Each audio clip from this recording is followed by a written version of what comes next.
మనం చైల్డ్హుడ్ నుండి ఒక లైన్ వింటాం, డెట్ ఫ్రీగా చావాలి. మిడిల్ క్లాస్ డ్రీమ్ అదే. కానీ రిచ్ పీపుల్ డ్రీమ్ వేరు, డెట్ని లెగసీలా మార్చాలి.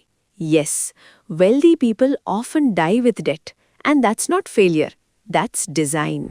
ముంబైలో ఒక billionaire investor story. Hospice bed మీద ఉన్నారు. డాక్టర్స్ చెప్పారు టైం లిమిటెడ్ అని. అప్పుడు బ్యాంక్ నుండి call, sir, real estate loan approval pending. Family shock. ఈ టైంలో కూడా లోనా?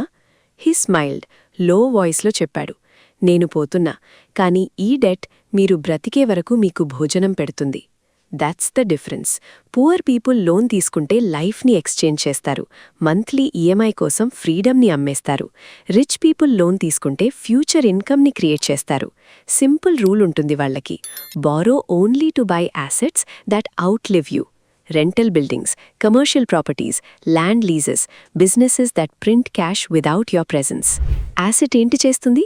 It pays interest plus principal by itself. You die, asset ఉండిపోతుంది. Debt either ఇన్షర్డ్, restructured or return off. ఫ్యామిలీకి ఏమి మిగులుతుంది? ఈఎంఐ కాదు, ఇన్కమ్. మిడిల్ క్లాస్ డెట్ని భయపడుతుంది, ఎందుకంటే వాళ్ళు ఫాస్ట్గా చచ్చిపోయే థింగ్స్ కొంటారు. Cars, phones, houses that eat money but never produce it.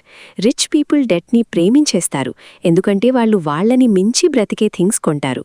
Poor die debt free but income free. Rich die debt full but income free. So today ఒక clarity తీసుకో. Lifestyle కోసం debt వద్దు, next జనరేషన్కి feed చేయని debt వద్దు. యాసెట్కి మాత్రమే loan. Debt should die, wealth should live. ఈ డిఫరెన్స్ అర్థమైతే మీ బ్లడ్ లైన్ ఫ్యూచర్ చేంజ్ అవుతుంది.